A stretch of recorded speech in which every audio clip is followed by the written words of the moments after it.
When it rains. We look like the perfect couple who had it all. The custom home, the condo in Palm Desert, 3 beautiful children, expensive cars, limousine, and country club memberships.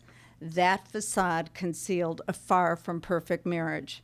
In fact, with all the material trappings, my husband could barely stand to be with me, and I was lonely. I wasn't prepared for the series of storms that would change my life forever. In our first year of marriage, David and I got sober. He and a friend began a business selling limited partnerships in oil and gas. We quickly became multimillionaires. I looked to David for validation. If he would just tell me I was wonderful and love me, I could be okay with myself. The truth is, I picked a guy with his own mommy issues who would reinforce my own belief that I was unlovable. I took the blame for all of our arguments to keep the peace and for fear that he would leave me. Eventually, shopping, marriage, and kids weren't filling the void. I had to do something to soothe the pain. Getting high wasn't an option. Instead, I got more involved in my women's AA meetings. I began sharing authentically rather than trying to sound like I had it all together. I went to coffee with the women and developed new friendships. Feeling better about myself, my marriage quickly crumbled. I had stopped going to the hardware store looking for flowers. The end came when we had another argument over his mother. He threw the can of Coke he was drinking at my head and stormed out of the house. I was sick and tired of my mother-in-law's passive-aggressive crap and the constant tug of war with David as the prize. I was not going to chase after him this time. I called her up and I screamed into the phone, "You can have him. I am done with this tug of war."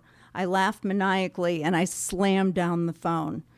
10 days later, my parents saw David at our Palm Desert condo clearing out all the furniture. The reality of the situation hit me. I was going to be single with children ages 2, 3, and 6.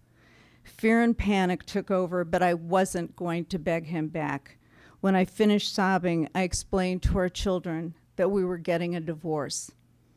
David threatened, "If you get an attorney, there'll be no money for you." My attorney assured me that this was a common threat and he would never get away with it.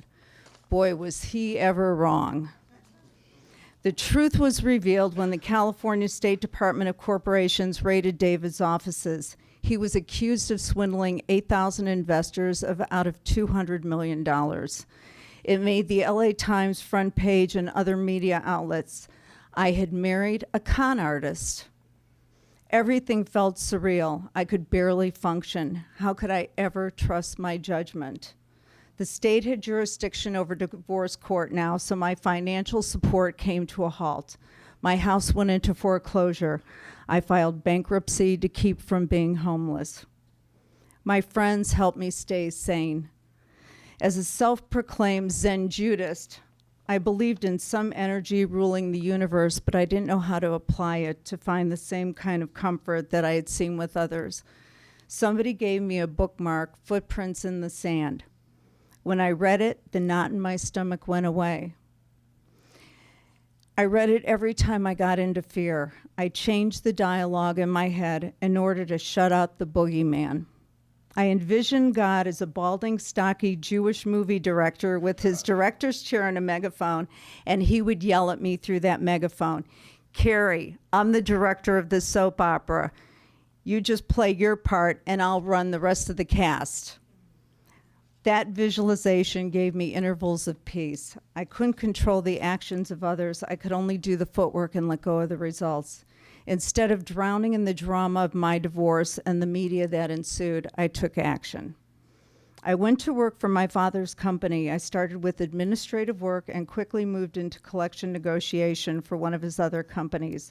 I worked through the awkward stage of a few lousy pitches, a bright red embarrassed face, and became one of the top collectors.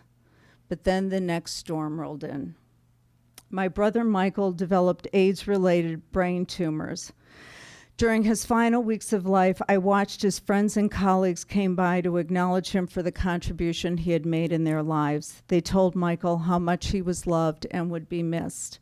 He was surrounded by family as he took his last breath. The grief was excruciating, but his death had a profound impact on me. Life was not about the quantity of days, but about the quality.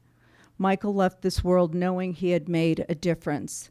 It motivated me more than ever to go for my life with no would've, could'ves, and should-haves. I dove into life head first. I enrolled in writing and comedy improv classes. I studied and received my license to sell securities for a small brokerage firm, and I even ran the LA Marathon. That was one of my most satisfying challenges. I cried with tears of joy, seeing my family cheering as I crossed the finish line. Just before the new year, I received notice from the bankruptcy trustee that my house was to be auctioned soon. I didn't have the money to move, but I trusted that God had my back. I received notice, I threw a New Year's Eve party faxing out invitations that read, "The house has been auctioned and I don't care. Come celebrate a new and adventurous year." A few days after the party, Universal Locations contacted me to use my home to shoot the movie Ghost in the Machine. That gave me my moving money.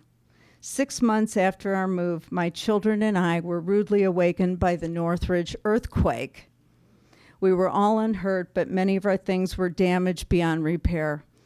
"At least we'll have less to pack," I quipped. Windows were broken, flooring, foundation, and pipes damaged. The landlord boarded up the windows, but he refused to make the repairs. After I contacted the health department, he served me with eviction papers.